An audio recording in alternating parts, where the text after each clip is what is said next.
You look at this chart here, and it made me think about Bernard Baruch's quote where he said, "Nobody ever lost money taking a profit." You look at this chart, I don't know about that. This is pretty painful. And I think everybody sitting in this room today has sold a stock too soon. It felt like you sold it right before the stock went up 100, 200, 500, maybe even 1,000% or more. We've all been there. It's incredibly painful. Investing is hard.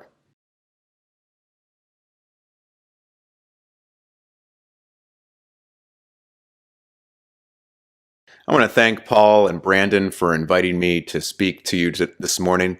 I also look forward to listening as an investor the rest of the day to some of the amazing stories we're going to hear from some of the microcap companies that are going to present to us.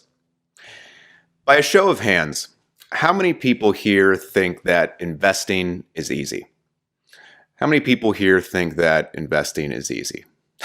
Not very many of you, which is what I thought would be the case. In fact, I would say if anybody had their hands raised, it's likely because they haven't been investing for a very long time at all.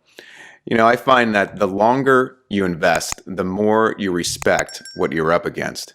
This morning, I'd like to give you a few entertaining and illustrative examples of how hard investing can be.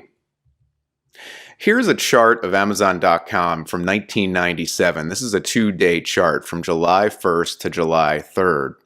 On July 1st, Amazon was trading at a split-adjusted $1.50 per share. It was a $700 million market cap small cap company. It traded 200,000 shares that day.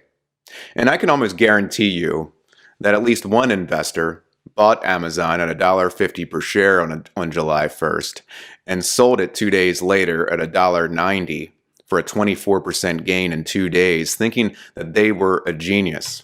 And, we all know what happened next. Amazon.com over the next 2 decades would go up over 128,000%. That person or persons that would have bought Amazon on July 1st and sold it 2 days later, they didn't realize they were buying into a great business back then. You look at this chart here, and it made me think about Bernard Baruch's quote where he said, "Nobody ever lost money taking a profit." You look at this chart, I don't know about that. This is pretty painful. And I think everybody sitting in this room today has sold a stock too soon. It felt like you sold it right before the stock went up 100, 200, 500, maybe even 1,000% or more. We've all been there. It's incredibly painful. Investing is hard. On August 5th, 2015, Valiant Pharmaceuticals hit $262 per share. It was an $85 billion market cap company at the time. The stock over 500% over the previous 5 years. I'm sure someone bought Valiant that day at $262 per share, thinking they bought into a great business that could be held for decades. During this large run-up, some of the smartest investors in the world bought into Valiant. Bill Ackman and the Sequoia Fund. Sequoia Fund put about $650 million to work when the stock was around $20 per share and averaged up. And at its peak at $262 per share, the Valiant position made up 36% of the Sequoia Fund. And we know what happened next. The Sequoia Fund actually ended up averaging down at $120 per share and ultimately sold out of their position a few months later in the high 20s. It doesn't matter your background or your pedigree. I think many people in this room have risen a stock or have held a stock the whole way up and have held it the whole way back down, and that experience can be incredibly painful. Investing is hard. On April 1st, 1976, Steve Jobs, Steve Wozniak, and Ronald Wayne founded Apple. Wayne drew up the first Apple logo. In fact, he wrote three men's original partnership agreement. You can see their signatures right here on this slide. And he also wrote up the first Apple I manual. Steve Jobs and Steve Wozniak each owned 45% of the company, and Ronald Wayne owned 10% of the company. 2 weeks later, he sold his 10% interest for $800. In the months that followed, Steve Jobs would beg Ronald Wayne to return, and he even offered him more equity to return, and Wayne refused. His original 10% interest would be worth $100 billion today. He was closer than anyone to the visionaries of Apple, and he still sold. A few years ago, Ron Wayne was asked if he regretted selling his share of the company, and he said, "I made the best decision with the information available to me at the time." It doesn't matter how close you are to a story, investing is hard. In the early 1960s, cigarette consumption peaked in the United States. At this time, roughly 45% of adults in the United States smoked cigarettes. Then, in 1964, the Surgeon General posted the first negative report on smoking side effects on health. Then in 1970, they banned cigarette advertisements on TV. They then doubled the tax on cigarettes, and then they doubled the tax again. Then in 1986, the Surgeon General reported its negative findings on secondhand smoke. You look at this chart here and you think to yourself, those major cigarette manufacturing companies had to have been decimated. Altria is the second largest cigarette manufacturer in the world. Last year, Morgan Housel tweeted out this comment, which I thought was brilliant. U.S. cigarette consumption has dropped 44% since 1981. Altria's stock is up 71,000% since 1981.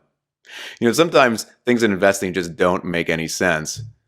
Investing is hard.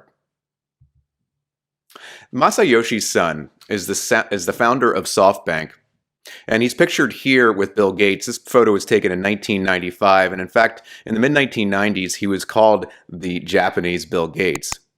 Many people have heard of him because of Softbank, or maybe recently because of his $100 billion vision fund, where he's deploying that capital into startups. But Masayoshi Son's story is an inspiring one, and I find that a lot of people don't know his background. Masayoshi Son was a Korean immigrant born in Tosu Saga, Japan in 1957. His family was poor. They lived in a shack. They lived in a dirt shack. They were so poor that the pigs that they owned lived in the shack with them. On top of this hardship was the fact that Masayoshi Son was a Korean immigrant, which subjected him to mistreatment and ridicule throughout his entire childhood. His escape was reading, and he would read everything that he could get his hands on. And he would just dream of the time or the day that he could get out of this shack. A couple years ago, a cousin of his was interviewed, and he would retell the story that many times they would find a young Masayoshi Son as a child sitting in the corner of that dirt shack up to his waist in mud and pig feces, reading any book he could find. He focused on educating himself, and he would ultimately end up excelling in school, and at the age of 16, by himself, he would travel to the United States to take classes. A year later, he enrolled in a college. While still in college, he started 2 startup companies that he ended up selling for around $5 million. He would use that capital to go back to Japan and start Softbank in 1981. Today, Softbank is the 4th largest company in Japan, and Masayoshi Son is the richest person in Japan. I thought I'd retell this story so you have a perspective and appreciation into his background, and also maybe it would give you a perspective on why he seems so fearless today. When you persevere through hell as a child, you aren't afraid of anything. In the mid-1990s, Masayoshi Son set up Softbank Technology Ventures, and this was a predecessor to the Vision Fund, and he invested heavily in internet companies in the mid-1990s. Over a 3-year period, he invested over $2 billion across 100 internet companies. It was estimated that at the internet bubble's peak in the year 2000, that SoftBank owned roughly 10% of the entire publicly traded value of all internet companies. But when the technology bubble burst in 2001, SoftBank lost 99% of its value from its peak. Masayoshi Son himself lost more money than any other person in history. His net worth declined from $76 billion to $1 billion in 3 years. But a couple years prior to this, he made a very, very important investment. In 1999, Masayoshi Son and SoftBank made a $20 million investment into Alibaba. This investment is considered today to be the most successful investment ever in the history of mankind. Softbank's $20 million investment is worth $120 billion today. This is a 6,500x return.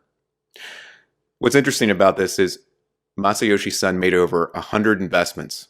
He almost went bankrupt, but a few investments saved him. Investing is hard.